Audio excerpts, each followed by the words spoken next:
Welcome, everyone, to the Ready for the Draft podcast. I am your host, Gregg Schutze. This is episode 8 of the 2021 podcast series, breaking down the draft-eligible prospects, getting you ready for the NFL Draft set to begin in April 2021. Week 8 of the college football season now in the books. Kind of hard to believe that we're already at Week 8, given the pandemic, everything going on with COVID-19. But I'll tell you what, Week 8 marked the beginning of Big Ten football.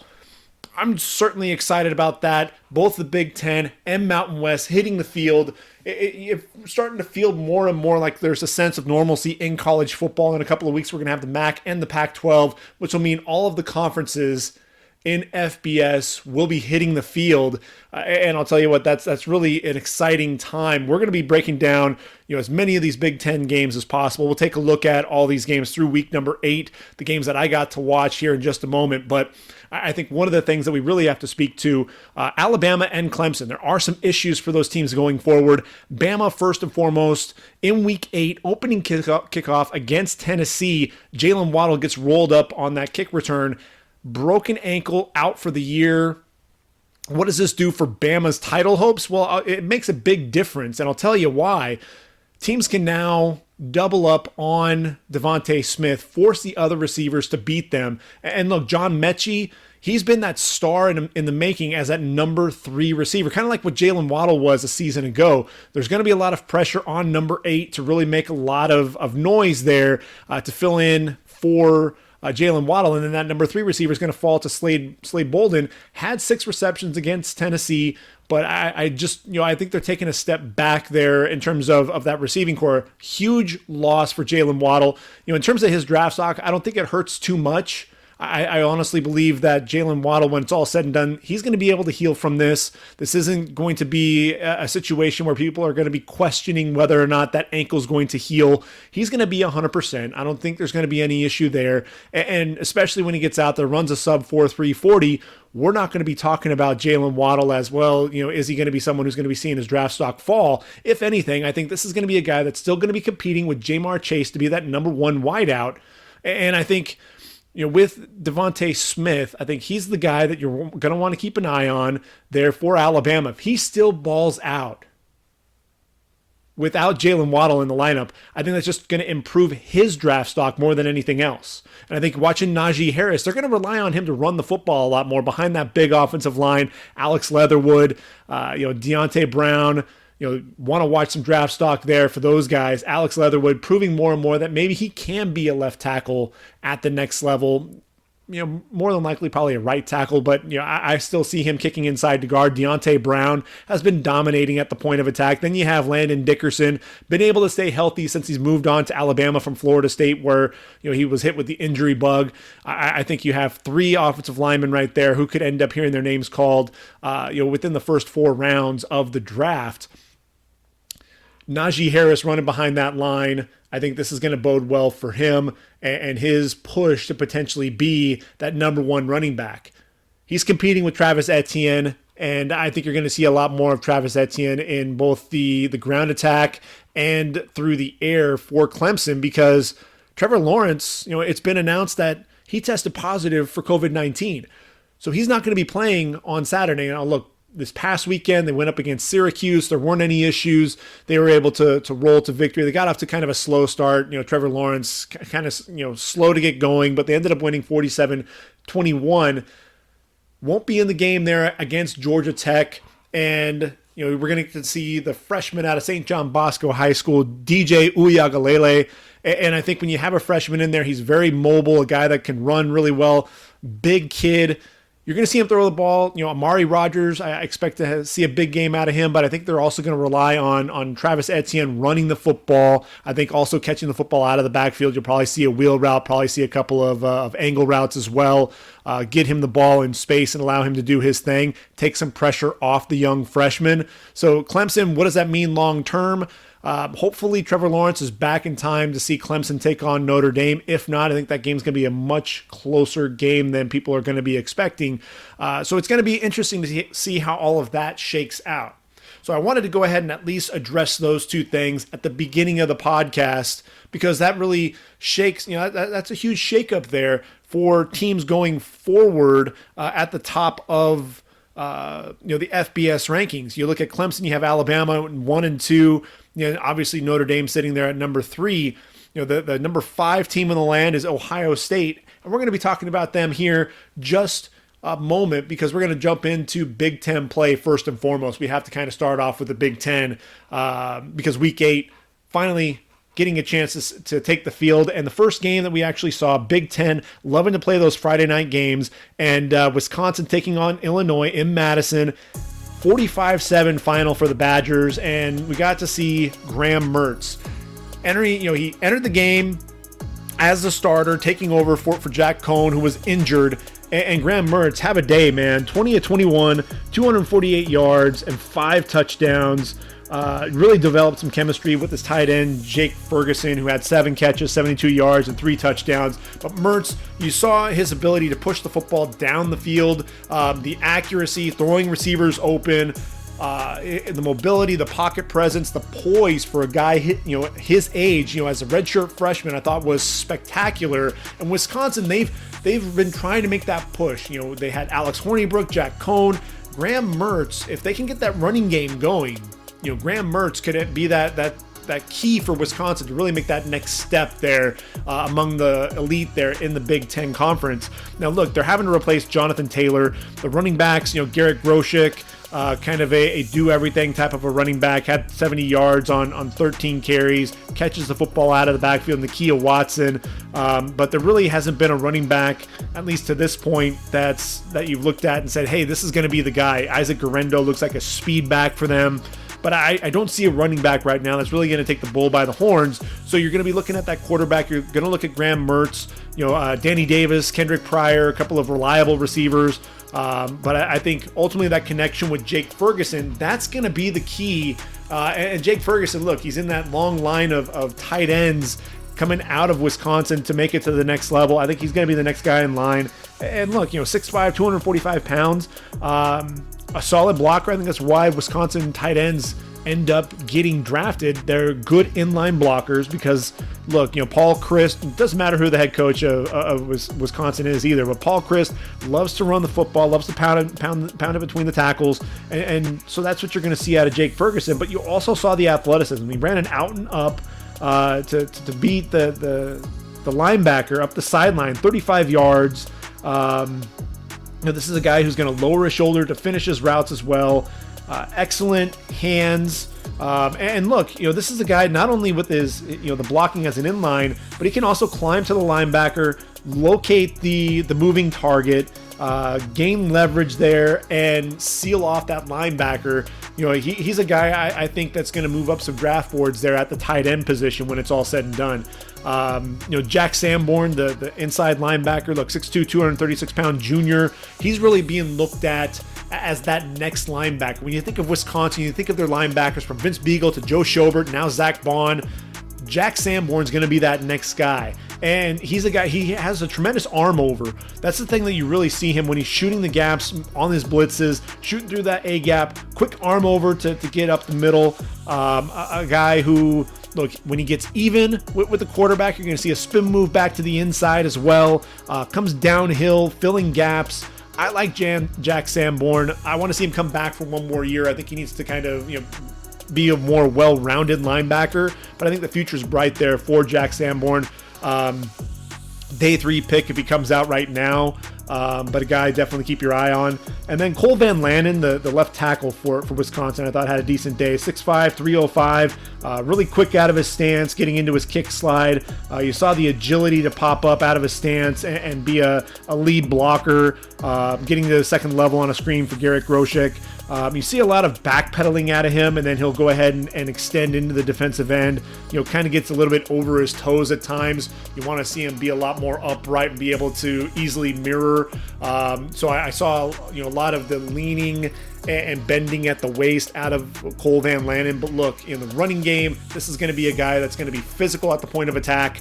I think he would be a solid right tackle. I just worry about some of the speed there, and is he a guy that's going to be able to, as he's moving laterally, getting his hands on somebody, is he someone who's going to want to lean into that edge rusher? If he does that, he's going to wind up having that end slip that block and get into the backfield. So you have to watch that there for Cole Van Lanen. For Illinois, I think that all eyes were on Josh Imatorbhebhe, the 6'1", 220-pound redshirt senior, the transfer out of USC. Second year with the program there for the Fighting Illini. Big target, a guy who has a 40-plus inch vertical leap. Incredible athleticism out of this guy, very explosive. Had an uncharacteristic drop in this game, but look, had 7 of the team's first 11 targets. Didn't always get separation against some of the corners, whether it was Rashad Wildgoose or Fayon Hicks. Finished the game with just 3 catches for 26 yards. You want to see more explosiveness and athleticism there out of Imatorbhebhe. You know that he's got it in him, but the question is he going to be able to put that together out on the football field? So now I mentioned Ohio State, number 5 team in the country, and I don't know if Justin Fields looked at Graham Mertz and said, anything you can do, I can do better. But Justin Fields, 20 of 21, 276 yards and a couple of touchdowns there in a 52-17 rout of the Nebraska Cornhuskers at home in Ohio Stadium and at the Horseshoe. And I'll tell you what, Justin Fields solidified his status as the number 2 quarterback in my eyes. If anything, I was worried about his arm strength. He was one of those guys, you'd see the accuracy, the precision passing, but I worried about him throwing the football to the wide side. Can he drive the football down the field? And it looks like he's gotten a lot stronger. He's able to make the throws down the field, throwing to the wide side, hitting his receivers open. He had Olave on a post, and hit him in stride, making these throws 40, 50 yards down the field, making them look easy. And, it's one of those things to where he's putting the ball on a line, from the left to the right or right to left. And that's one of the things, I think Ohio State quarterbacks do really well is those posts, hitting those receivers in stride, allowing them to make plays after the catch. But then you also saw Justin Fields, a guy who was bottled up in the backfield and was able to shrug off a tackle and gain 4 or 5 yards. Much stronger quarterback in the pocket than I remember him being from a season ago. And that just adds to the athleticism that he has as well, getting outside the pocket, being able to throw on the move with accuracy and touch. Justin Fields, to me, number 2 quarterback right now. I think I put him ahead of Trey Lance and Zach Wilson right now, although Zach Wilson really trying to make a push into that conversation. So I think Justin Fields has to continue to make plays week in and week out. Chris Olave, look, 6'1", 188-pound junior. This dude is so smooth, man. His route running is ridiculous. So sharp in and out of his cuts. The body control, easily getting his foot down on the sideline after coming across. Quarterback rolling out before going out, making sure to get that toe tap. Olave, definitely a deep ball receiver. Was taking a bunch of big hits. Did end up fumbling the football and lost a fumble. But, Olave, again, big play receiver down the field. I've got him in my top 10. I've got him, he's a receiver, especially if he continues with Justin Fields. I can see Olave being in that round 1 consideration without a doubt. Wyatt Davis, the guard, 6'4", 315 pounds. This is another guy, look, very powerful in his hands. He blocked down on the defensive tackle and then got a kick out on the linebacker to free up Master Teague on a run up the middle. Really fires off the ball, keeps those hands low underneath the pad level, plays with excellent leverage, gets himself into trouble at times when he gets too far over his toes. He'll lose a little bit of his balance, but when he plays under control and plays with his feet underneath him, Wyatt Davis is absolutely a guy who can be a first-round pick there for the Buckeyes. Shaun Wade played in the game. He did come back after announcing that he would opt out now that they are playing in 2020. And this is a guy, look, he does a really good job in bail technique, those eyes in on the quarterback, reading the throws. And, there was a throw to a receiver on the corner, left his man, and was able to get over the top for a near interception. Shaun Wade, to me, he's in that consideration. He's a top 5 corner. And he's going to be doing battle with guys like J.C. Horn and Caleb Farley And, I think him coming back, Caleb Farley's one of those corners who's opted out. I think Shaun Wade is I think that's going to be better for him, but I think he really has to show that he can be a lockdown corner on the outside. I think he has some of that versatility, playing safety, playing kind of the nickel. But can he be a lockdown corner on the outside? We know that J.C. Horn can. We know that Patrick Surtain can. And we know that Caleb Farley can. Can Shaun Wade do that as well? That's really going to end up helping his draft stock because he's got Eric Stokes and Tyson Campbell, the Georgia duo, knocking on his door, wanting to move up in the draft. So I think he's going to have to really keep on his toes. Trey Sermon didn't really get to do a whole lot in the game. The transfer from OU, I was really expecting to see a little bit more from him. Didn't really need Sermon. Master Teague also running the football, but it was all about Justin Fields and that passing attack. Look, Garrett Wilson, we're going to be talking about him quite a bit in next year's draft class. The explosive receiver, over the top.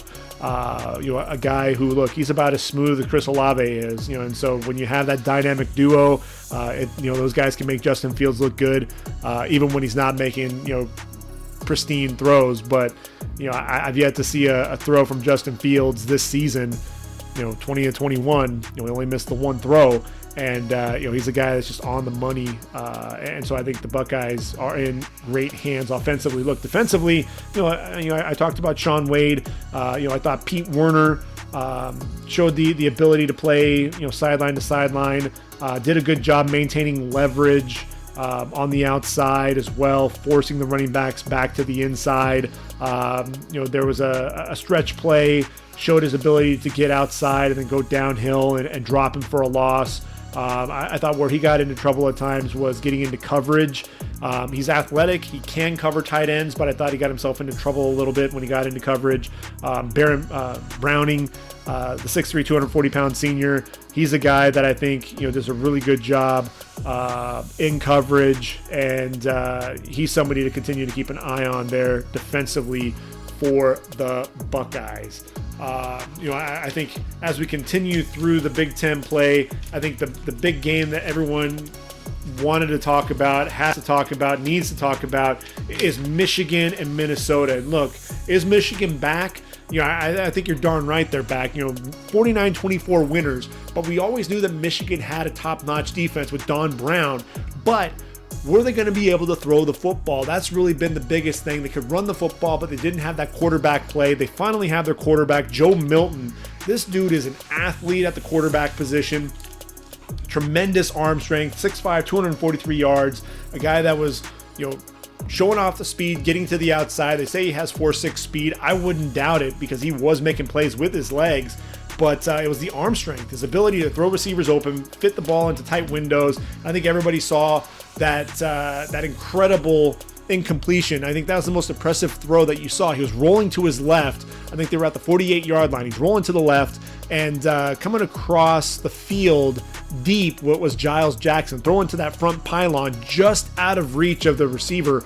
And I'll tell you, it was effortless. His ability to flip those hips around, get the shoulders square, and throw the football down the field a good 50-plus yards, with the momentum heading towards that left sideline, and he made it look easy. I mean, it was ridiculous, that throw, and had he made that catch, that would have been a highlight reel for him, for the rest of his career. But that said, Joe Milton, I think the future is bright for Jim Harbaugh, and I think this is the kid that could end up taking them to that next level, potentially challenge Ohio State there for Big Ten supremacy. Why? Well, that defense, it's the Michigan law firm duo of Hutchinson and Paye at the defensive end position that really is wreaking havoc, and really just gave Tanner Morgan fits all night long. And I'll tell you what, Sam Schluter, the left tackle for the Gophers, I thought did a decent job overall.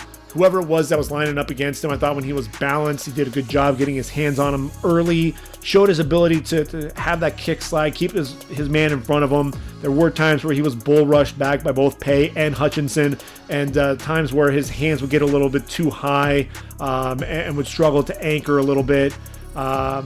and was beaten with some quickness. But really, they did a lot of their damage on the right tackle, who was Blaze Andrews, was filling in for the mammoth, Daniel Fa'alele, Mount Fa'alele, the 6'9", 400-pounder, wasn't there at the right tackle position. And Paye and Hutchinson really had a field day there. But look, Kwity Paye, we'll start with him, 6'4", 272 pounds. A guy who we knew could set a hard edge against the run, and he did that in this game. Did a great job stacking and shedding and getting to the ball carrier, especially behind the line of scrimmage. 4 tackles, 3 tackles for loss, a couple of sacks on the day. It was the pass rush ability that I think has really improved for number 19 there. Really explosive coming off the ball, timed the snap count really well, showed his ability to bend coming off the edge. A guy who's 6'4", 272 pounds shouldn't be able to bend as well as he does. You see the hand strength, some power in those hands. His ability, the bull rush, like I said, was driving guys back into the backfield. And I love the way that he plays. I love the motor, his ability to attack, the hands. I think that's the thing that you see with both Paye and Hutchinson, the hands. His ability to attack the offensive tackle's hands, either with a slap or a rip, coming off that edge, flattening out in a hurry, that tight turn. That's really what you want to see. How tight, can he make that turn? Is there fluidity in those hips, or is he tight? Definitely not. He's very explosive. He's rising up draft boards. He's a guy that I've got into my top 4 among the pass rushers in this draft. And look, Aidan Hutchinson, was 6'6", 270 pounds. The junior has tremendous length. And when you have a guy who's as tall as he is, a lot of times you're seeing those guys stiff, as a board. They can't bend. They want to play too upright, but this guy's got bend. There was he pinched down on the offensive tackle. Running back tried to bounce it to the outside, and you saw him get off of that, use his hands to kind of get off the offensive tackle, and then bend backwards to end up dropping that running back for no gain. It was an incredible play, and it was just a run play, just right there at the line of scrimmage. But you saw the athleticism. This is a guy, again, violent hands. He's going to look to strike you, get you off balance, and then use those hands, to swipe, rip, and get into the backfield. He was splitting double teams, splitting the right tackle and the right guard, forcing his way into the backfield. And a guy, both he and Paye play with a nonstop motor. They're always looking to get after the quarterback. And, they look, I think Hutchinson and I think Paye is probably a first rounder right now. I think Hutchinson would probably be an early day 2 pick. But look, these guys aren't getting out of the first 40 picks if they decided that they wanted to enter the draft. They are explosive, and they're playmakers. And look, I look at Aidan Hutchinson, and I think of Aaron Smith there for the Steelers, a guy who was just, I thought he was a really solid athlete, really solid player, played for a number of years there for the Steelers. And I think Aidan Hutchinson has a decade plus of NFL play in his future. Now look, he's not the only guy. Those aren't the only 2 there on the defensive line. Carlo Kemp, their defensive tackle. This was a guy who was beating guys off the ball. He was beating the center. The center would snap the ball, and he's trying to get his hands up to block Carlo Kemp, and Carlo Kemp's already by him. I mean, so explosive getting into the backfield, was disrupting plays behind the line of scrimmage. That's really what you want to see. And the dude's wearing the number 2, a single-digit guy there up front. You know that guy's going to be a baller. Getting off the ball was really, the big thing, and that's really his calling card at the defensive tackle position. If you look at the linebacker, another guy who's going to be taken in the top 90 picks if he decides to come out, he's only a redshirt sophomore, but Cam McGrone, 6'1", 236 pounds, showed the speed to be able to bend around the right tackle to the quarterback for a sack. Bateman on a jet sweep was able to show some speed to the outside with Michael Barrett to get a tackle for loss there. Muhammad Ibrahim, getting an off-tackle run, was able to line up that running back and wrap him up for little gain. So this is a guy who shows that versatility, speed going through, shooting through the A-gap. You want to see him drop into coverage a little bit more, make some plays in coverage. But I think Cam McGrone's one of those guys. I wouldn't be surprised if we're talking about him next year as one of those top linebackers for that draft. So the defense there for Michigan, obviously a lot of fun. Jaylen Mayfield, I'm so happy that he was another guy that decided to come back. Who had originally opted out, decided to come back. He's 6'3", 320 pounds, redshirt sophomore. I think he is much more mobile now. You see him, you always saw the power, his ability to sustain his blocks, drive guys down the field and bury them. But you saw the athleticism, very easy mover. I thought, the hand placement, his ability, the balance, his ability to mirror his defenders. I really like Jaylen Mayfield. I think he's becoming a much more complete offensive tackle, and I think he's going to be competing to be that number 3 tackle in this draft. And look, Samuel Cosmi hasn't put together great game film week in and week out. So there's a chance that Jaylen Mayfield could be in that conversation, be that number 2 tackle behind Paye. It's not out of the realm of possibility. Now, we've been talking about Michigan, and we've been talking about their talent. There's quite a bit there, but there's one guy there for Michigan that you have to take notice of. If you love the throwbacks, the fullbacks, you got to watch Ben Mason, 6'3", 254 pounds, number 42. He's played on the defensive side of the football. He's had 9 catches for touchdown. Also got a rushing touchdown. I'm sorry, he had 9 rushing touchdowns. Got his first catch, receiving touchdown in the game. But the blocking ability. This is a dude who just is a lead blocker for his running backs. A guy that's going to punch you in the mouth. Very hard-nosed dude. Sealed off the edge for Zach Charbonnet on a 70-yard run and for a touchdown. I look at a guy like Ben Mason, and I'd love to see him go to Las Vegas. Gruden, he had work done in Mike Allstott, and I'm not saying that Ben Mason is going to be the runner that Mike Allstott was, far from it, but you have a guy who could be that lead blocker for Josh Jacobs. I think that would end up taking some pressure off that passing attack a little bit. I really love Ben Mason. He's going to be a guy that's going to get drafted mid to late day 3. But, you look at guys like Andy Janovich. There are fullbacks that are there in the league. And I think Ben Mason's one of those guys who's just so much fun to watch. One of those guys that, tough as nails. You want him in your locker room. Now, transitioning to Minnesota, I thought Tanner Morgan was running for his life for much of the game. The 6'2", 215-pound redshirt junior, 66% completion percentage a season ago, 30 touchdowns, over 3,200 yards through the air. And, this was a guy, the arm strength, you didn't necessarily see that from him, throwing the football down the field. Some of the throws, he was sailing them, wouldn't actually put enough air under the football, more of a line drive down the field. Heavy traffic, trying to throw the ball into double coverage, trying to force it into Rashad Bateman. And I think that's one of the things that gets him into trouble, especially now that he doesn't have Tyler Johnson, is he's trying to look and trying to force it into Rashad Bateman. I think that's one of the things that Baker Mayfield got himself into trouble there with Cleveland was, he's got Odell Beckham Jr., now out for the year, but when Odell Beckham Jr. was in that game, he was always trying to force the ball to OBJ. Even though he had Jarvis Landry, Rashad Higgins, the tight ends, he was still trying to get the ball to OBJ, and that got him into trouble. I think with Tanner Morgan, he's going to have to trust some of the other receivers, especially he's got Chris Ottman-Bell, who was kind of his underneath guy, showed the ability to be a deep ball receiver in this game, especially up the seam. I think Tanner Morgan needs to rebound. I think he and Brock Purdy were the two guys that were really trying to break in to that upper echelon of the quarterback position. They're both juniors, both probably, it behoove them to come back for one more year. But Tanner Morgan, 18-31, 197 yards, a touchdown and an interception. I think, there's a little bit there that he needs to work on. And I mentioned Rashad Bateman. Look, 6'2", 210-pound junior. A guy, a season ago, 60 receptions, over 1,200 yards, and 11 touchdowns. Big Ten wide receiver of the year, and you saw the explosiveness, the ability to get the release off the line.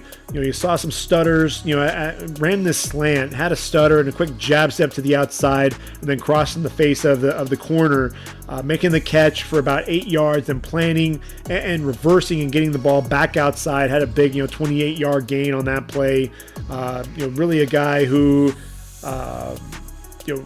lines up outside, lines up in the slot, can move them all over the field, and uses that big body to his advantage. Was running the slants to perfection, getting those quick releases to the inside, and then as he makes that catch, he's making plays after the catch as well. But I think teams are going to really key in on him and force Tanner Morgan to throw it to other receivers. Had 9 catches, just 101 yards. This is a guy who didn't really get a chance to have too many breakout, deep plays in the game.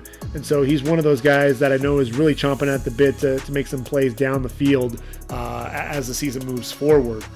Mohamed Ibrahim, was the guy who I thought really impressed. 5'10", 210 pounds, physical, angry runner between the tackles. But, I thought not only was he showing that power, but this was a guy who was showing some lateral agility, the ability to put his foot in the ground, get lateral to make guys miss, and then bounce the football to the outside.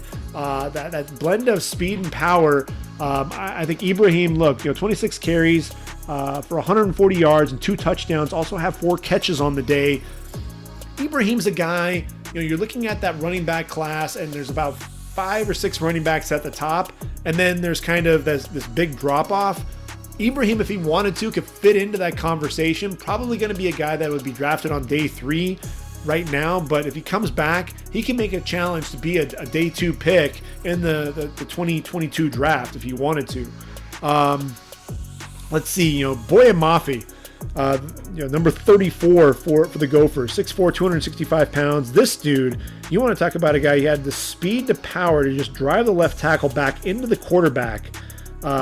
Then able to get off that block, force the quarterback to roll out, got off the block, and ended up getting that sack. This is a guy that they were saying on the broadcast has a 40-inch vertical leap and runs a 4.57 40. Tremendous athlete. I thought that you saw again that speed to power, the explosiveness, the lower body explosiveness that they're talking about there with that vertical leap.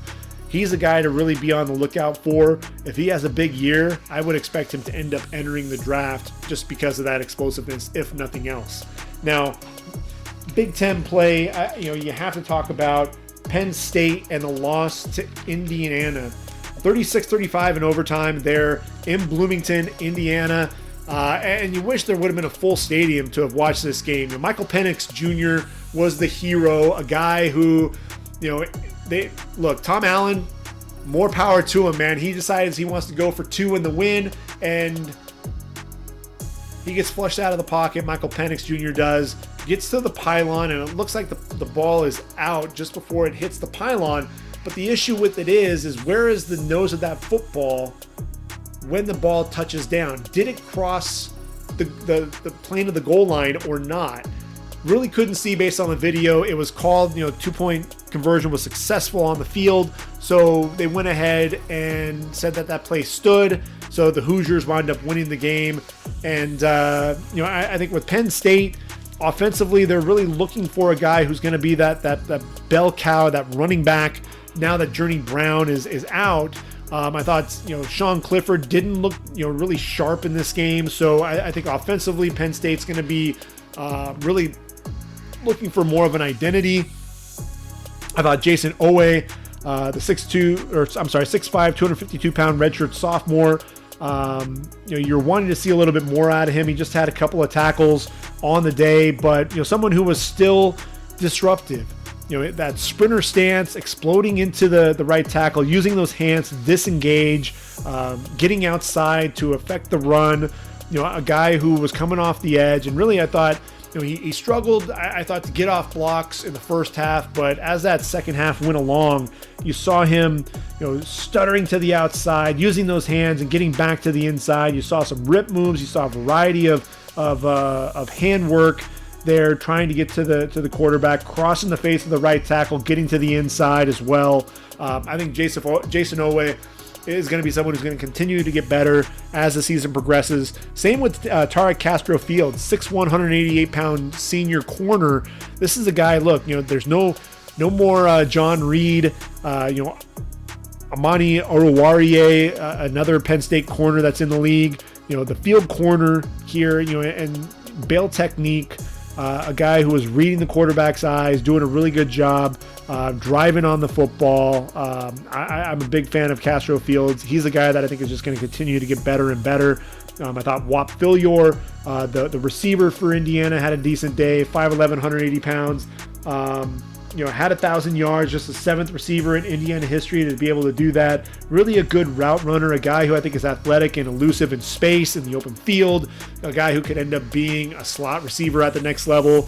But they kept calling Pat Freiermuth Baby Gronk, number 87, 6'5", 258, and showed off some really strong hands. He reminds you a lot of Gronk with the way that he runs, the route running ability, his ability to make to make plays after the catch. Takes the hitch play and turns up the field and gets down the field and makes some plays after the catch. Really want to see that out of your tight end. Had 7 catches for 60 yards and a touchdown in the game. Freiermuth, to me, I think right now, still the most complete tight end in this draft. And if nothing else, I think he and Sean Clifford have some chemistry. So I wouldn't be surprised if Sean Clifford's going to continue to look to him. But you saw him running a double move. Had the safety come down, was able to get back down the field for a 16-yard gain. I think Freiermuth, is continuing to show why people are talking about him as a potential first rounder. I'll tell you, Michael Menet, the center, 6'4", 308, showed off some athleticism, man. Real wide base, stays low, really good feet, and gets to the second level, shoving the linebackers down, really springing the running backs for extra yards, getting under that defensive tackle's pad level in the running game, pancake blocks there at that center position. I think Michael Menet definitely helped his draft stock as well, continuing to get that uptick. And for the Hoosiers, that running back, Stevie Scott, 6'2", 231, you hope that his guy stays healthy because he's a power back between the tackles, also shows off some pretty good hands, a guy who has the vision to see the hole, puts his foot in the ground, gets north and south, a guy that's not going to really want to dance in the backfield, very decisive, wants to make plays, and a guy who, look, he's only a junior, will probably come back for one more year, but a guy who I think is going to continue to get better and better there for the Hoosiers. And then finally, how about Rutgers, man?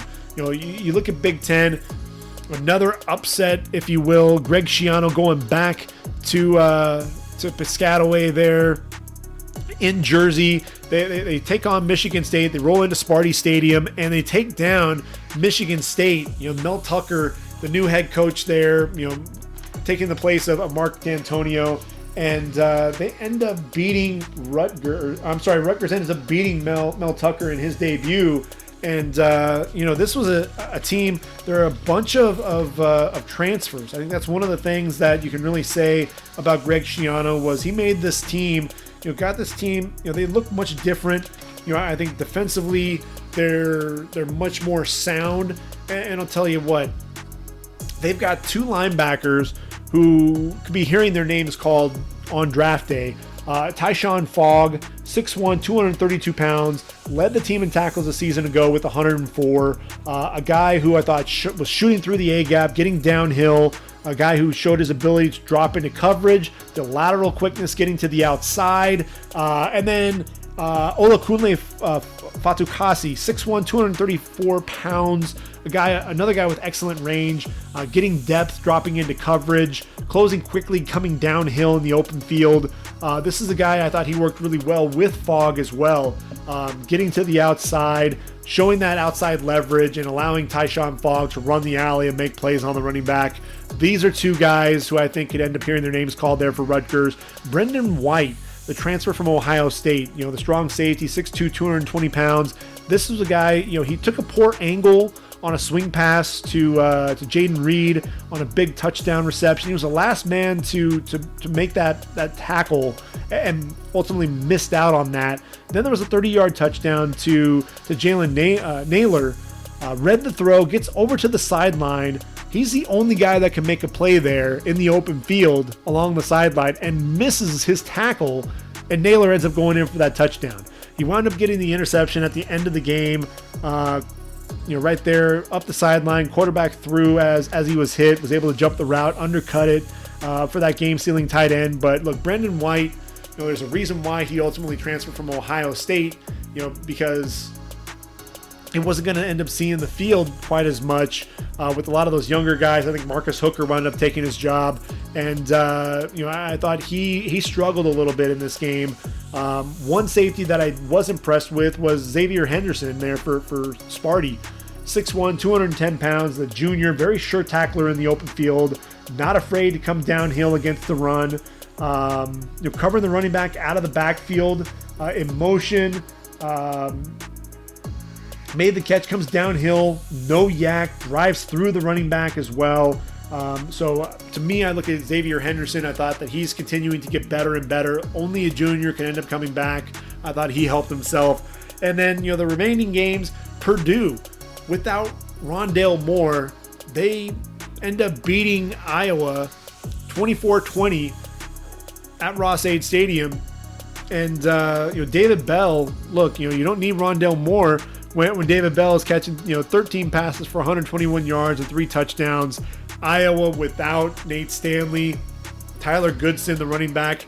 I think Purdue, that was a bit of a surprise. And then how about Northwestern taking down Mike Loxley's, Maryland Terrapins 43-3. They've got a quarterback in Peyton Ramsey, the transfer from Indiana, 23 of 30, 212 yards and a touchdown. I think that linebacking core with Patty Fisher and Blake Gallagher really looking to just put last year behind him. I think, they started off their career so strong there in Evanston, Illinois, and I think they really want to close out on a strong note, and I thought this was definitely a great showing by them and a great start to their season. So those weren't the only games that were obviously on the docket there for week 8, but definitely games that I was keeping an eye on. And, I think the week really started there with Tulsa. That's the team to really watch. 42-13 winners against South Florida on Thursday. And look, my favorite player is Aidan Collins, number 23, 6'4", 265 pounds. The junior. This is a guy. Look, he comes off the edge, rushing the quarterback. A guy who is able to make plays, laterally against the run. There's a pitch to the running back into the boundary. Able to chase down that running back. Both he and the corner coming up. Corner ends up putting his helmet on the football, but Aidan Collins over the top as well to force that fumble. This is a dude, who just continues to make plays. He was a gymnast as a child, and you see some of that athleticism there. There was a third down play, 3rd and 6 from the 39. He starts to rush, then read the quarterback's eyes, got into the passing lane, jumps up and picks off the pass, then showed off his speed to take off, 38-yard interception return for touchdown. Aidan Collins, remember that name. He's a guy, look, he's a day 2 pick in my book, and he's a guy that really should be in first-round consideration because he can do a little bit of everything. He's a 3-down, absolutely a 3-down player. UAB, Louisiana, Friday night game there at Legion Field, and the Raging Cage was 24-20 winners. The battle of the running backs: Elijah Mitchell, Trey Regis, and then Spencer Brown. And look, Spencer Brown, I thought, had the day amongst the running backs. 28 carries, 128 yards, 2 touchdowns. This is a guy who's always known for his power, but I think the weight loss that he had, he cut quite a bit of weight, made him a lot more elusive, in the open field. You think of a guy like Kareem Hunt, and when he was coming out of Toledo, Kareem Hunt lost some weight, showed off his ability to be a lot more explosive as a running back. And I think you look at Spencer Brown, the same type of a thing. You see more lateral agility to go with his ability to lower the pads and get after guys. North Carolina State, the big North Carolina Bowl there, Kenan Memorial Stadium in Chapel Hill. The Tar Heels taking down the Wolfpack 28-21 in a battle of ranked opponents. And Sam Howell having a solid day. He was 18-29, 252 yards and a score. He struggled a little bit with accuracy at times. But look, when you've got the running back, the thunder and lightning duo of Michael Carter and Javonte Williams, Michael Carter showing his ability to stop and start, make guys miss in the open field, showed some speed to the outside as well. Carter finished the day 17 carries, 106 yards and a score. And then Javonte Williams, man, 19 carries, over 160 yards, 3 touchdowns, showing off, the ability to run with a low pad level, runs through contact, the leg drive, keep empowering for extra yards. But a guy who also showed the ability to bounce the runs to the outside and show off some speed. If I'm Javonte Williams, I come back for one more year, play with Sam Howell, and set myself up for that 2022 draft. I think he's one of those guys who's going to be just an ascending prospect for whenever he comes out and enters the draft. De'Ami Brown, he's dropping way too many balls. Dropped a deep ball over his shoulder, 35 yards down the field, and had a step on the receiver and just drops it.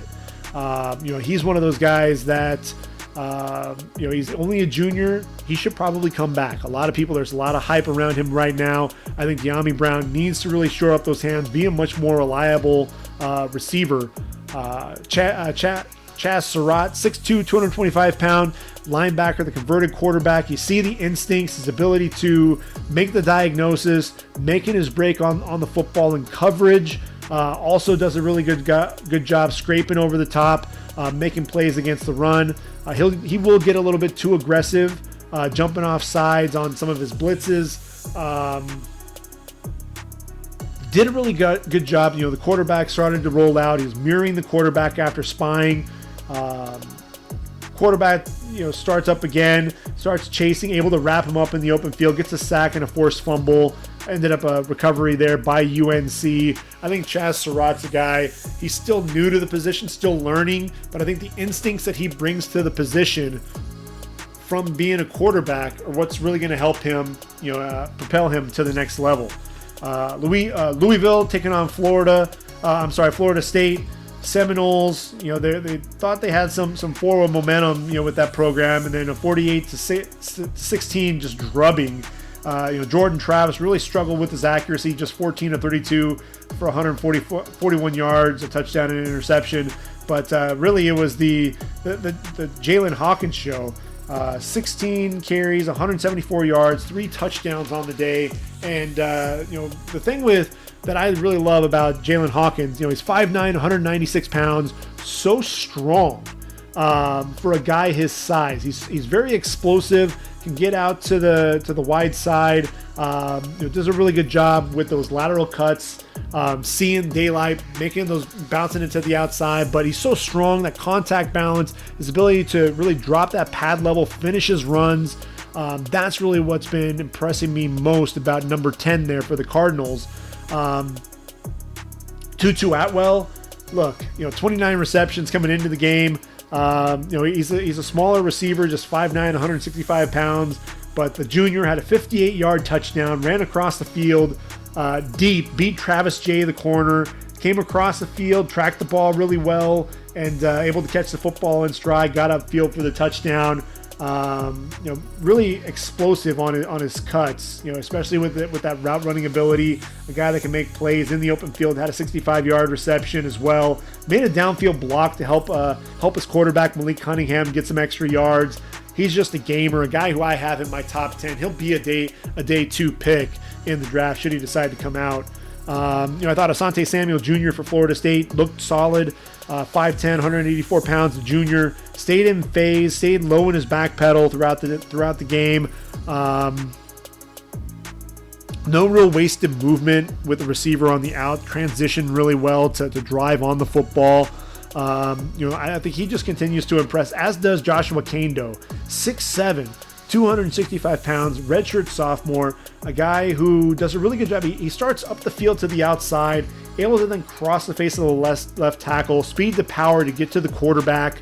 A guy who can bend around the edge a little bit as well, can be very disruptive in the backfield. And then there's Marvin Wilson, 6'5", 305. There's no doubt that this guy has tremendous hands. I think that's the thing that I think everyone can agree with. He has really good hands. Arm over is kind of his go-to move and wants to shoot into the backfield in a hurry. But a guy who he'll make a lot of, he'll chase the football.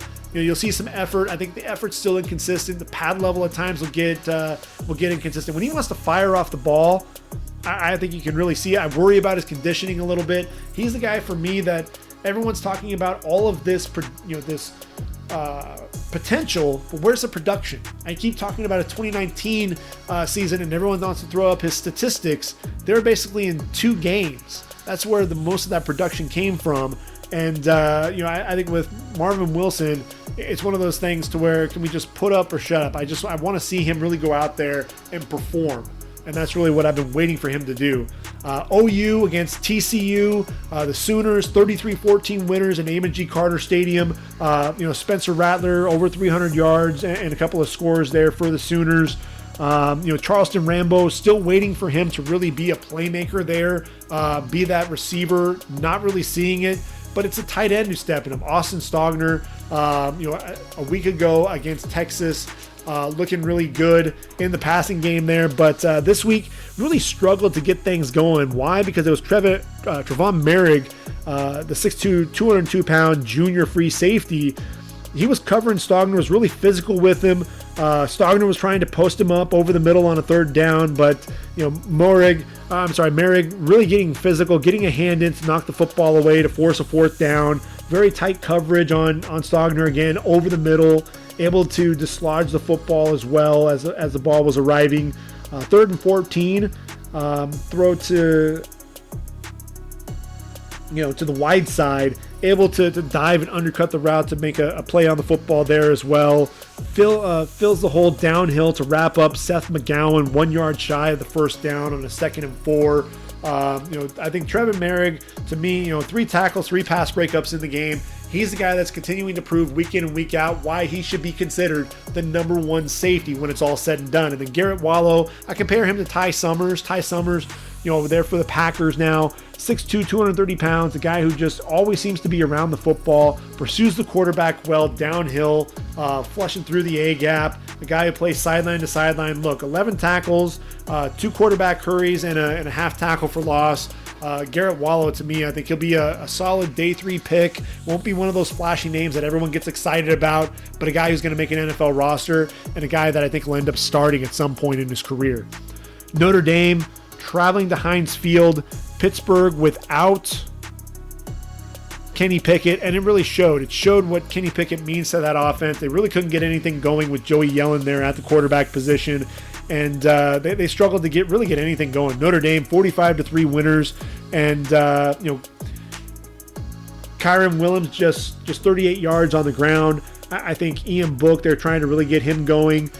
Still just over 50% completion percentage there, but still had 312 yards, 3 touchdowns on the day. And you really wanted to see what Patrick Jones and Rashad Weaver were going to do. Between the 2 of them, 4 quarterback hurries, a couple of tackles for loss, and you wanted to see them go up against that offensive line. And that's really the biggest thing. Any of the top pass rushers, you want to see what they can do against a veteran offensive line like Notre Dame.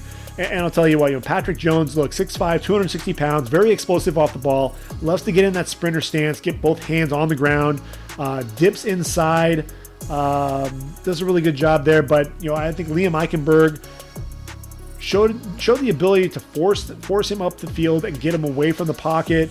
I thought that Patrick Jones, a little inconsistent with the game as well, but the motor is really the biggest thing that you see. He's always working to the quarterback, never gives up on a play. That's one of the things that you really want to see out of your pass rushers. And then Rashad Weaver, showing that he's all the way back from the injury from a season ago, 6'5", 270 pounds, the redshirt senior. You see the slap to really get to really throw Liam Eichenberg off. Tight turn, getting around the corner, getting to Ian Book, that dip to get under the pad level and flatten out in a hurry. Rashad Weaver, to me, just continuing to show that speed. Beat Robert Hainsey, the right tackle, getting a rush to the inside, attacked Eichenberg's hands with a quick slap, then getting to the edge, getting pressure on Ian Book. It wasn't consistent enough, and I think that was really Liam Eichenberg struggled at the beginning of the game, had a personal foul penalty against him, but I thought he has 31 starts for a reason, and once he was able to fire out of his stance, to really understand the speed that he was going up against, you saw him really get that base and show really when he was light on his feet, stayed up, kept more upright, not leaning forward. His ability to mirror these guys, once he got his hands on them, he wasn't letting go. And that was the biggest thing. When Patrick Jones and Rashad Weaver were winning against him, they were beating him off the ball. They were able to use their hands to slap his hands away before he could really get those hands on them. And then they were bending around him.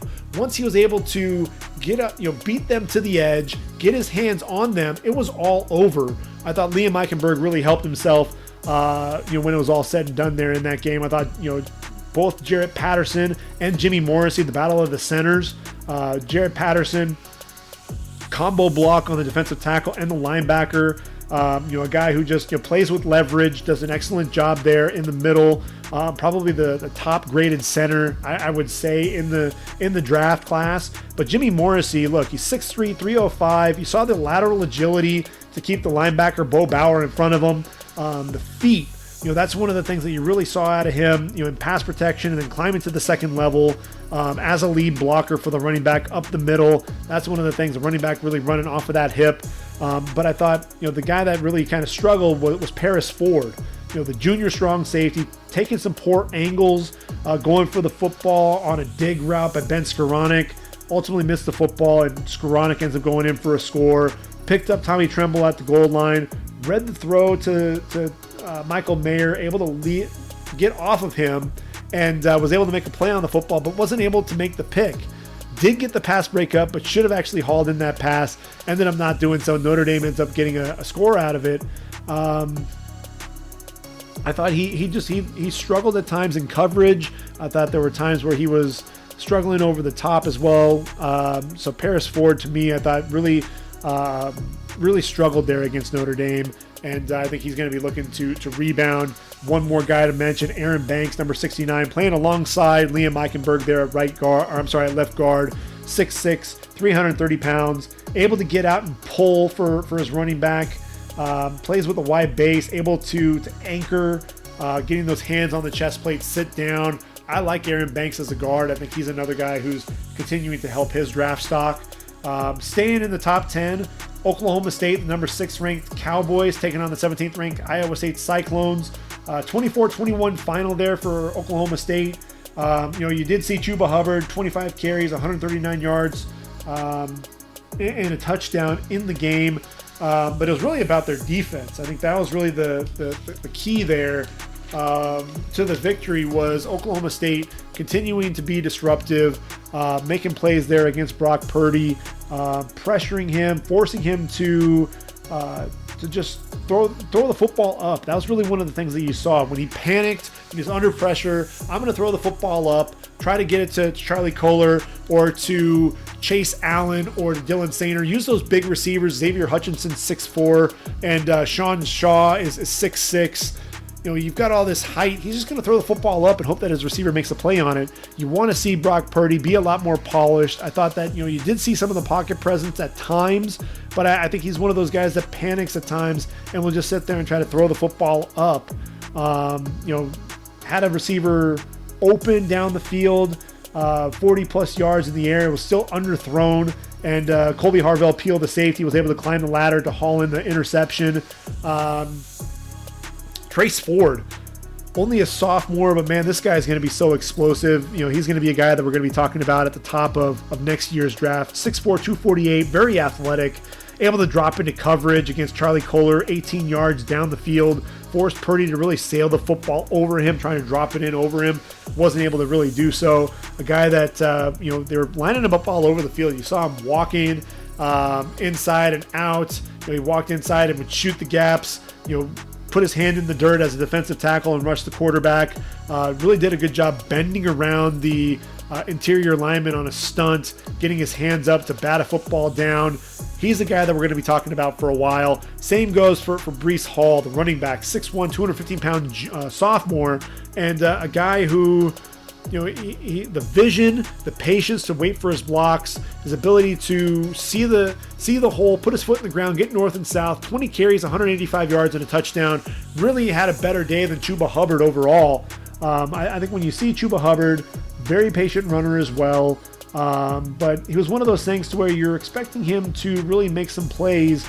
And when he got a hole, He'd shoot through that hole. Really didn't have to make a whole lot of guys miss. You see some of the contact balance, you see some of the speed, but I think there's some better running backs right now that are out there that are making plays. Even when there's nothing there, you're going to see guys reverse field. You're going to see guys making some of their cuts in the open field.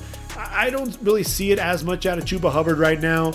I've got him still as my number 3 running back. I don't see that there's another running back that's going to jump him right now. But I'm just, the way I watch him, it's 130 yards on the ground, and I'm still sitting there wanting a little bit more from him. And I can't really put my finger on it exactly what it is. I thought Tevin Jenkins, though, the 6'6", 320-pound right tackle, looked really good for Oklahoma State. A guy who's going to challenge for that first-round consideration, probably going to be a day 2 pick, but very physical. When he latched on, he'll drive his man away from the pocket, does a really good job there. Blocking down on Jaquan Bailey, set the edge for the quarterback. Jaquan Bailey really struggled in this game to get off blocks. I thought he was kind of thrown around like a rag doll, really looked more like just a dude out there than really a guy that you're expecting to be one of those top pass rushers. Tevin Jenkins blocking down on the defensive end, caving in the right side, then moving on to the linebacker, drove him away from the line of scrimmage as well. The athleticism, again, climbing to the second level, getting to Jake Hummel, hits that moving target and shoving him down.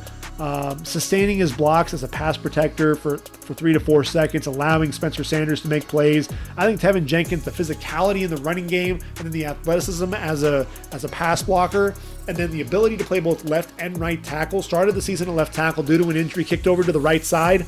I think Tevin Jenkins has a chance to be one of those guys that sneaks into round number 1. I really like what he's been able to do. Tylan Wallace, the receiver there, 5'11", 187 pounds. I think his ability to play through the jam. He was forced out by the corner, came back in, gets down the sideline on a 35-yard gain.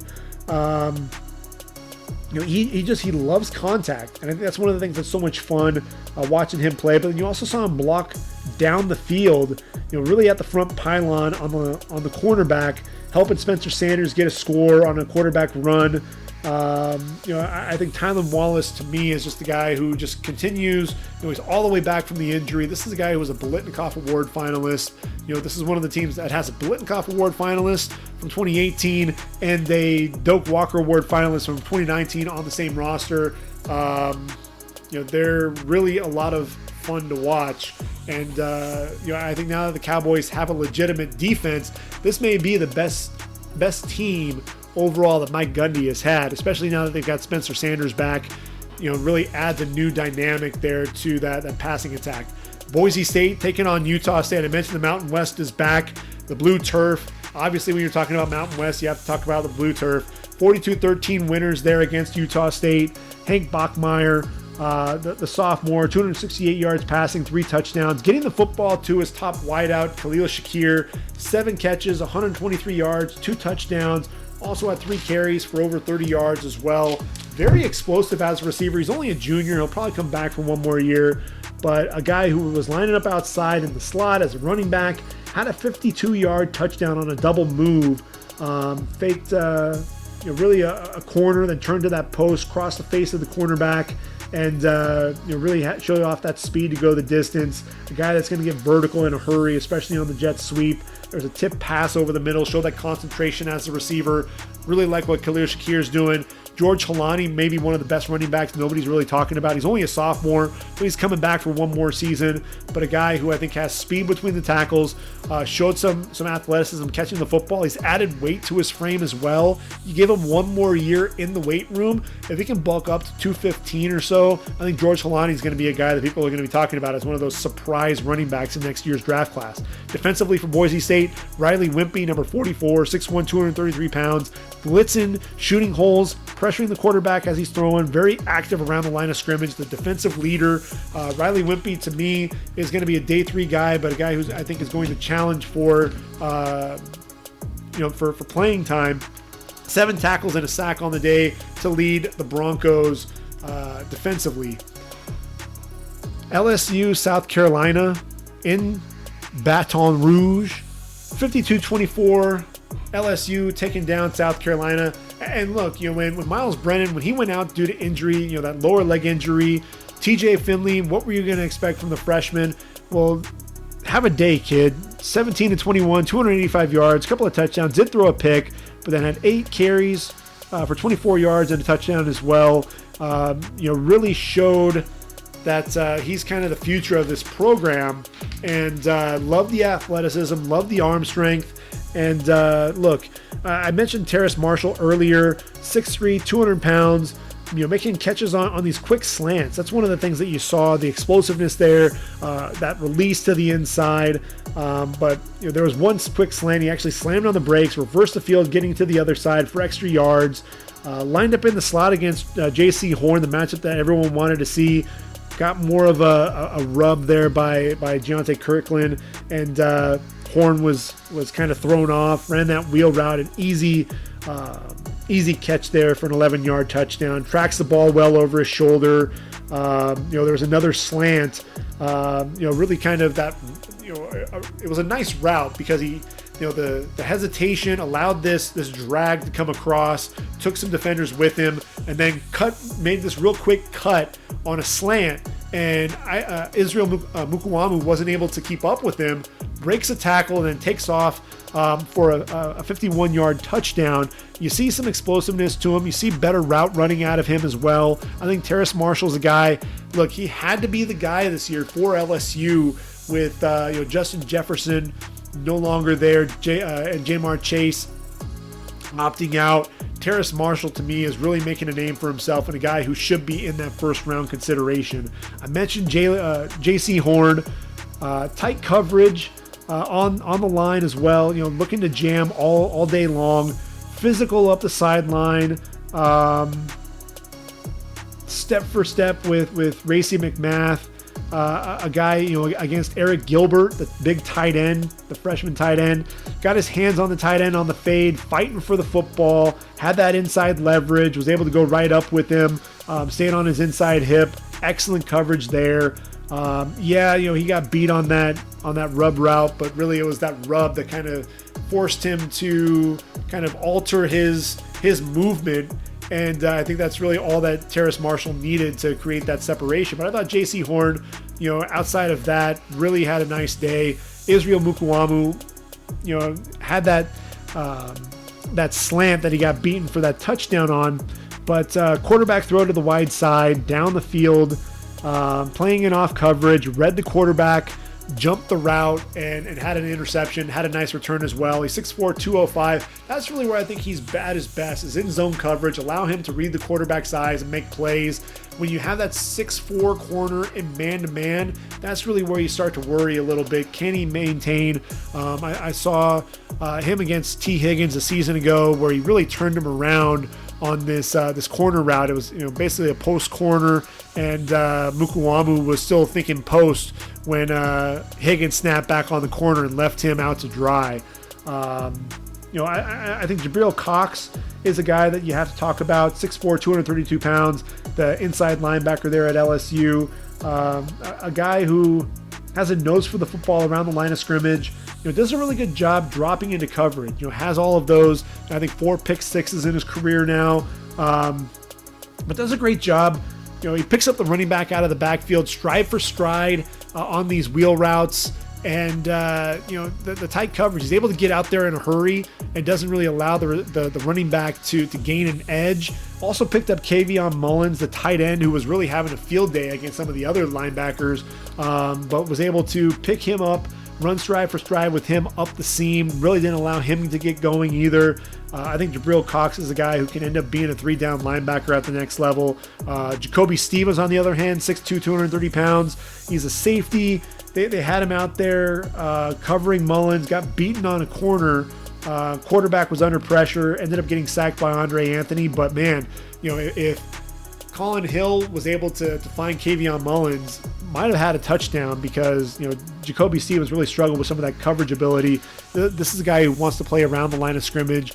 Don't put him into coverage if you don't have to. So those were some of the takeaways that I had from that game. Look, Ollie Gay, 6'6", 262 pounds, the JC transfer from Garden City College. And this is a dude, man. He starts outside, very quick spin move, back to the inside to hit the quarterback's arm as he was throwing. Also timing his timing was impeccable with his hands to knock another pass down. It reminds me of Uchenna Nwosu at USC. Wasn't always getting to the quarterback, but always knew he'd read those quarterback's eyes, knew when the football was coming out, get his hands up to knock a football down. And that's something you're going to see double-digit pass breakups from Ali Gay when it's all said and done, much like you saw from Uchenna Nwosu coming out of USC. And whenever Ali Gay decides to come out, he'll be a day 2 pick because of his ability to get after the quarterback and then get his hands up into the passing lane as well. Cincinnati taking on SMU, battle of unbeaten teams there in the American Athletic Conference. Cincinnati 42-13 winners. This was an ugly game. I think you saw a lot of drop passes. Kylan Granson, I think everybody was really high on him as a receiver. Really good hands, or at least so you thought. 2 drops in this game, and the more that I studied him, the more I really noticed he's a body catcher. If he's on the move, you'll see him make some plays with his hands, but he lets the ball get into his body way too often. I think that's what you saw from a lot of the SMU receivers. I think there was some frustration there from Shane Buechele putting the football on his receivers, and these guys were just dropping passes. I think there were 6 or 7 drops in the game. Shane Buechele, a guy who I thought did a decent job putting the ball on his receivers, but really unforgivable for a senior at the end of the first half. Poor clock management, had a chance to tie the game, but instead they wasted a ton of clock and wound up having to call a timeout with just 5 seconds left and then kicking a field goal instead. Kind of changed the complexion of the game a little bit there. I thought for Cincinnati, Desmond Ridder, 6'4", 215-pound Richard Jr. You see the arm strength, a guy who it's very effortless. The ball comes out of his hand, but everything seems to be a fastball, whether it's a 40-yard throw down the field or a 6-yard hitch route. Everything's a fastball. Don't really see a ton of touch out of him, but he's a tremendous athlete, and that's really what you saw out of him in this game. 8 carries, 179 yards, and 3 touchdowns. Defensively, I thought Kobe Bryant, named for the basketball player, but he spells his first name Coby, number 7 there, 6'1", 198. Physical guy, wants to get his hands on you, jam you at the line of scrimmage. Got beaten on a back shoulder throw. This double move by the receiver. Got a step on him, then stopped, able to open up, and you saw Kobe Bryant. I thought there was a little bit of stiffness to his hips a little bit because that transition. There was a little bit of a pause and a little bit of that wasted movement there. Myjai Sanders, the defensive end there for Cincinnati, number 21, 6'5", 258, showed speed off the edge, running the arc, getting around to the quarterback in a hurry, kind of untouched, forced the quarterback up in the pocket into a sack. Quarterback rollout, came downhill, pressured the quarterback, forced him to step up and force a throw into coverage. And then on a 4th and 5, gets that push up the field again, ran by the left tackle and through the running back's block. Actually, I think it was a right tackle now that I think about it. But through the running back block, dove for the quarterback, nearly got to him on the rollout, ultimately forced Shane Buechele to throw the football away. Those were the guys that I really took away from that game. But again, an ugly, ugly game to watch because there were so many drops, so many mishandled plays on both sides of the football. I'm looking at the American Athletic Conference, and I think Tulsa right now is the team to watch. You got Zach Smith, the quarterback. You got Keelan Stokes and company, the receivers. There's a bunch of receivers there. And then defensively, Zaven Collins, you know how I feel about him. But especially if you can get Tyneil Martin, the safety, back. He's been injured. You get Christian Williams, the nickel back, to go along with Ali Green and Caleb Evans, the corners, big physical guys, all over 6 feet tall. And then Jackson Player, the nose tackle, a guy who can also play defensive end, defensive tackle, really explosive coming off the football. Tulsa's the team to watch, man. I think if there's any team that's going to take down Cincinnati, it's going to be the Golden Hurricane. Really happy for Philip Montgomery there. Really has his best team since he's been there at Tulsa. So now we're at the end of the breaking down week number 8. So we're going to do what we do every week. We're going to take a look at week number 9, the upcoming games, and Friday's matchups. You've got Minnesota taking on Maryland, going into Capital One Field. I think Minnesota looking to bounce back here. Maryland struggled against Northwestern. I think this is where you're going to see Tanner Morgan really develop some of that chemistry with Rashad Bateman, get that back, and look out for for that defense to really rebound as well. Tulsa taking on East Carolina. That's going to be another matchup that you're going to want to watch just because you get to see Tulsa play again. I think that's a team that, again, is going to be a lot of fun to watch down the stretch. BC and Clemson, you're going to see Phil Dracovic go up against DJ Uiagalelei instead of Trevor Lawrence. I don't think it's really going to matter too much. I think there's just too much firepower for Clemson. I think Travis Etienne's going to have a lot more to say there on the offensive side of the football. Defensively, really BC, Phil Dracovic, he loves Hunter Long. You're going to see a ton of targets there. You're going to have to try to take away that big tight end. Cincinnati taking on Memphis. Look, Memphis took down UCF. They're going to look to do the same there against the number 7th ranked Bearcats. Michigan against Michigan State. Look, the Spartans already lost to Rutgers. They're going into the big house there in Ann Arbor, taking on the 13th ranked Wolverines. I think Joe Milton and company offensively, defensively, the law firm of Hutchinson and Paye. I think Michigan ends up having a field day there in that game. Coastal Carolina, look, they're up to number 20 in the country. The Chanticleers going to Georgia State. If nothing else, you want to tune in. Hopefully Grayson McCall gets to play the quarterback there. If Isaiah Likely, the tight end, plays, he's an NFL prospect. And then Taron Jackson, the defensive end, of course, is the heart and soul of that defense. Iowa State still ranked. They're number 23 in the country, taking on Kansas, the Jayhawks. Really want to see how Brock Purdy responds in this bounce back game for them. As we scroll through things, Indiana ranked number 17 in the country, taking on Rutgers. They're in Piscataway. That's going to be an interesting game. See if Rutgers is for real. Can they take down a ranked opponent here?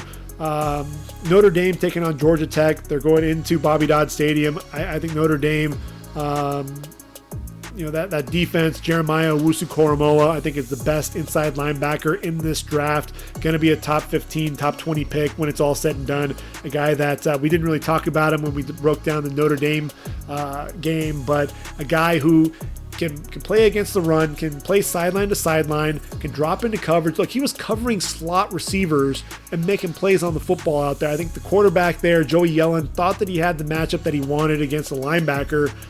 But Owusu-Koramoah, man, this guy's quick. He's fast. He's out there. He's that new age linebacker and a guy that I think is going to make waves, especially when we get into the pre-draft process. Oklahoma State taking on Texas. Can Sam Ehlinger and company challenge Oklahoma State? Can they put enough points up against that Oklahoma State defense, the vaunted defense now, led by Trace Ford, Colby Harvell-Peel? Can they slow down Spencer Sanders, Chuba Hubbard, Tylan Wallace, with Tevin Jenkins blocking up front? I just don't think it's going to happen. Boise, taking on Air Force. Air Force has Noah Laufenberg. I think a real, mean streak there of a guard. I think that'll be fun to watch there against the interior line there for Boise State. Alabama taking on Mississippi State.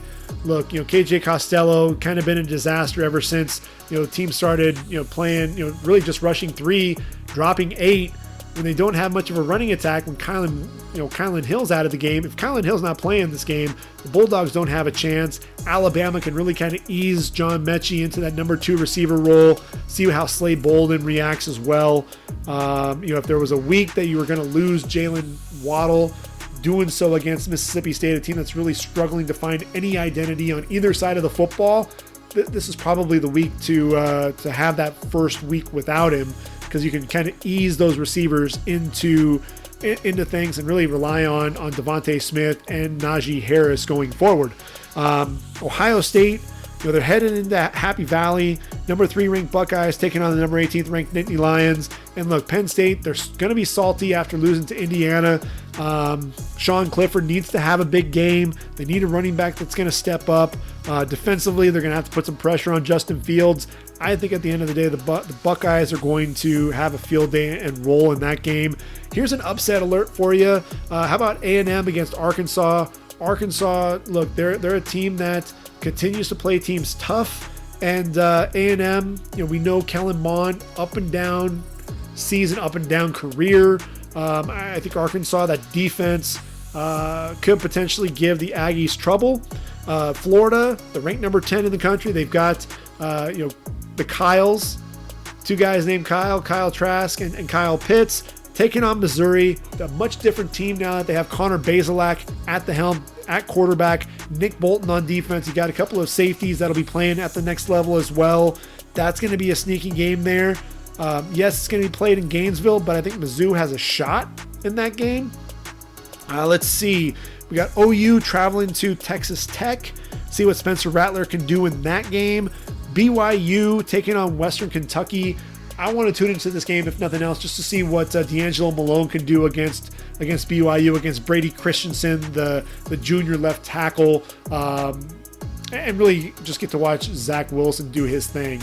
This is a guy who, if you're looking for that quarterback, who's going to be the guy that makes that jump, that next leap, Zach Wilson is that dude. And all the conversation that we've had about some of these other quarterbacks, if Trevor Lawrence ends up going to the Jets and say the Jags end up taking Justin Fields, Trey Lance goes to one of the other teams that's looking for a quarterback in the top part of that draft, and then Zach Wilson falls kind of into those teens. Look at what happened to Patrick Mahomes going to the Chiefs. The Chiefs trade up to get him. Zach Wilson could be one of those quarterbacks who ends up landing in that perfect spot for a franchise. Maybe the Saints decide, we want a future quarterback, and they target him. Maybe the Colts decide that they want to go after a quarterback of the future, and they target him. He could end up being that quarterback that gets into a nice situation and, could really surprise some people down the stretch. One game to make mention of, Wisconsin and Nebraska. The Badgers, they have a bunch of COVID positive tests. I mentioned Trevor Lawrence having a positive test, but also Graham Mertz. The Big Ten has a much stricter policy when it comes to positive tests. There's a mandatory 21 days that Graham Mertz is going to be out. So, and I think they've had 15 or 16 different players test positive. So the game against Nebraska this weekend has been canceled. Hopefully they'll be able to field the squad here in the coming weeks, because I know Badger fans really want to see their team potentially challenge for a Big Ten title. And especially if you got Graham Mertz throwing the football, you got a great shot there for a Big Ten title and potentially challenge for the playoffs. So this could be a huge blow for that program. So we'll have to keep an eye on that going forward. So that's week number 9. Hopefully, we have some decent games, and we'll have a lot to talk about next week. So I hope everyone enjoys their week, enjoy college football, enjoy the NFL week as well. A lot of nice matchups. We've got the presidential election coming up on November 3rd on Tuesday.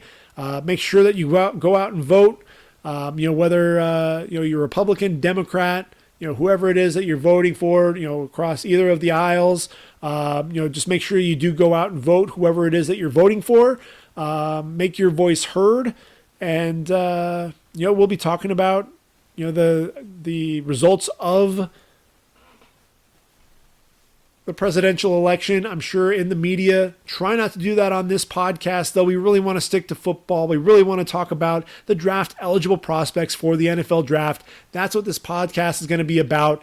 I want to give people, that release. There's going to be a lot of talk, a lot of stuff about the politics, a lot of stuff about COVID-19. I want this to be a release. I want this to be a way that you can get away from everything else, all that other noise, get here, and we can just talk football. We can just talk about the players. We can talk about really what to expect as we get closer and closer to the pre-draft process and really take things going forward. So, I think as I close, I think of a guy like Landon Collins who's battling that Achilles injury. Look, I'm coming up on 2 years since I tore my Achilles, and it's still a process. It's one of those things to where that a calf muscle, my gastroc, and my soleus still struggle at times with that, but it's getting better, and it's one of those things to where I definitely can empathize with anybody who has an Achilles injury. So Landon Collins, definitely get better soon. That's one of those injuries to where, they say that you can lose a step, but I think they've done a lot better medically with this. A lot of guys opting for surgery. I didn't have to have surgery. I didn't have a complete tear of my Achilles. I did have a hole in mine, and ultimately got that healed up, and through some rehab, about 6-7 months. It seems right now that kind of the injury theme is more of a torn biceps. I think a lot of guys are coming down with torn biceps. I have a friend who actually went down with a torn biceps, Steve Jackson. I know you're having surgery out there pretty soon. Another buddy of mine, Barry Dodson, he tore his biceps as well. Hopefully, speedy recovery to those guys. But a lot of guys out there, having some of these injuries, and that's the thing that you worry about. Guys without training camps, without a lot of time, to really devote to playing in games, having game speed, really tackling a lot. You're going to see a lot of those injuries, and you just hope that guys can rebound and get better. I look at a guy like Jaylen Waddle once again. That fracture. Hopefully, he'll be able to rebound and not only enter the draft, be one of those top receivers taken. I mean, you look at Dak Prescott, and you look at what happened with him. That compound fracture of that ankle. Andy Dalton goes down with the concussion protocol. Ben DiNucci is being talked about as the starting quarterback there.